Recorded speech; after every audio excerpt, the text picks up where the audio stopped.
నమస్తే అండి. ఒక గుప్పెడు కొత్తిమీర, గుప్పెడు పుదీనా ఉన్నదండి. దాంతో రుచికరమైన పచ్చడి తయారు చేస్తున్నాను ఈరోజు.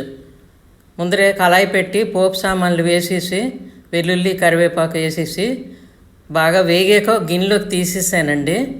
తీసిన తర్వాత మళ్ళీ నూనె వేసి శనగపప్పు, మినప్పప్పు వేపాను.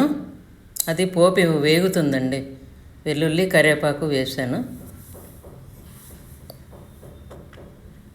అదొక గిన్నెలోకి తీసాక మళ్ళీ అదే కళాయిలో నూనె వేసి మినపప్పు ఒక చెంచాన్నర, శనగపప్పు ఒక చెంచా వేసానండి. వేసి వేపుతున్నానండి.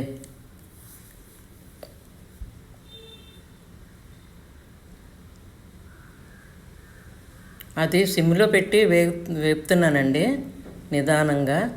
హైలో పెడితే మాడిపోద్ది అనేసి, మాడిపోతే రుచి పోద్ది కదా, అందుకనేసి సిమ్లో పెట్టి నెమ్మదిగా వేపుతున్నాము. ఆ తర్వాత జీలకర్ర,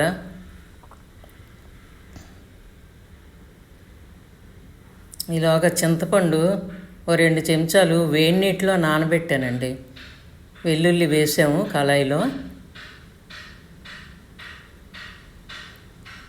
మళ్ళీ ఒక గిన్నెలోకి తీసేసామండి. అది మళ్ళీ కొద్దిగా నూనె వేసి ఆ కొత్తిమీరను, పుదీనా వేసానండి. ఇందులో కొంచెం వేపిన శనక్కాయ పలుకులు చెంచాన్నర వేసానండి. వేసి ఉప్పు వేసి ఆ పోపు సామాన్లు వేపాం కదండి ఇందాకలా, అది వేసి గ్రైండ్ చేసాం. ఇప్పుడు ఆ నానబెట్టిన చింతపండు వేస్తున్నానండి. కొంచెం వేడి నీటిలో నానబెట్టిన చింతపండు వేసి మరి కొంచెం నీళ్ళు వేసానండి. మరి గట్టిగా వస్తుంది అనేసి